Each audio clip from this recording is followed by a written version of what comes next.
Ready? Start. Sir, this is a privilege to have this opportunity for me to move this motion. I thank the chair, the leadership of my party, my leader in the House for allowing me to move this motion. Sir, let us revisit what the President said in the second paragraph of his address. What he says, I think, very aptly summarizes what metrics we need to work for India. He says that an inspirational India is emerging, an India that demands more opportunities, greater choices, better infrastructure, and enhanced safety and security. Our youth, our greatest national asset, are a confident and courageous lot. I have no doubt that their passion, energy, and enterprise will take India to new heights. Sir, there is pretty much what we need to address today. All of us are taking cognizance of the fact that we have the youngest population in the world. India is a young nation today with its assets of youth. We need to address their aspirations as a continuation of how India should evolve. Mr. Deputy Chairman, sir, India is admired in many ways. There are democracies across the world.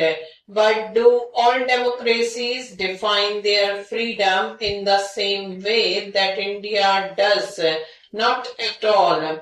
India is respected and admired for the liberal democracies that we practice. It is this liberal democracy that allows us to protect. It is this liberal democracy that allows us to pray and celebrate our festivals, survive our famines, and work together. India has this tremendous fabric of liberal democracy that allows civilians to get what they should in an active system. Is it enough for us to just have political and civil liberties? Yes, after freedom we have addressed those issues. We have put in buildings blocks of growth and development, but the time has come for us to change. Are we as a parliament, as a nation, ready to make that change? It would mean that we have to change our mindsets.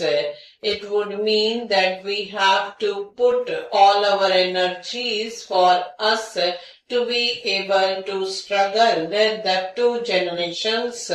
It would mean that we have to reinvent ourselves to be relevant to the youth and the nation today, that young people should believe us and the parliament democracy that we are capable of making that quantum leap into the future.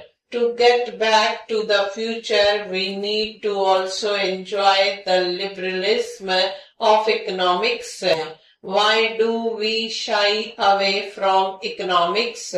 Why do we relegate it to the finance ministry? Why do we put it into dusty old reports which do not translate into what it should be? Why do we oppose it tooth and nail every time we bring up the world economics in the governance?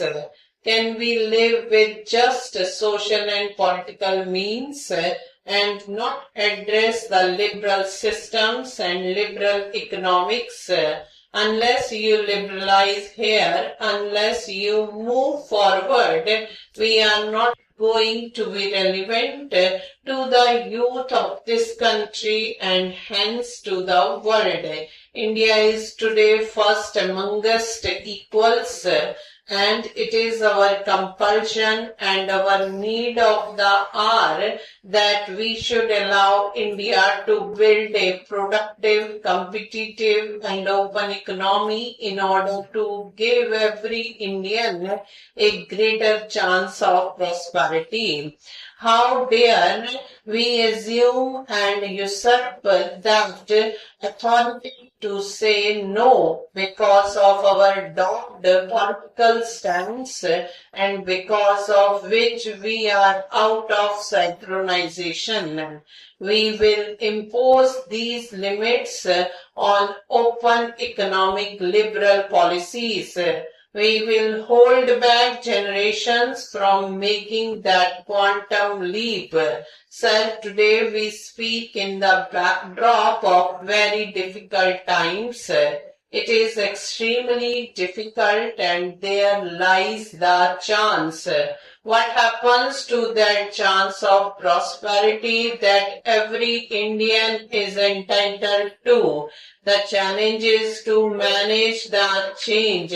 We have to make the change and manage it so that we keep the gains coming. The profits must devolve to the people.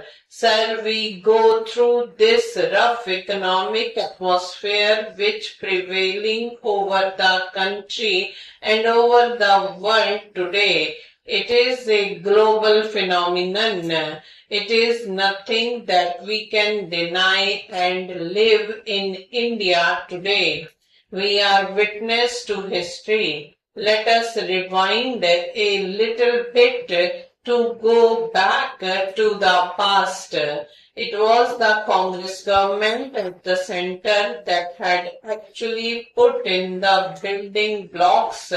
It was this very Prime Minister who in his avatar as Finance Minister set up the building blocks, but at whom many people raise their fingers and accuse him of many things.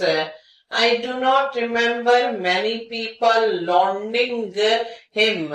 He opened up and took that leap into liberalization and he scrapped the licensing.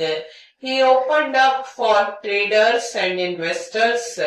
The service industry thrived. The investors flocked to India and they still look at India with a lot of hope.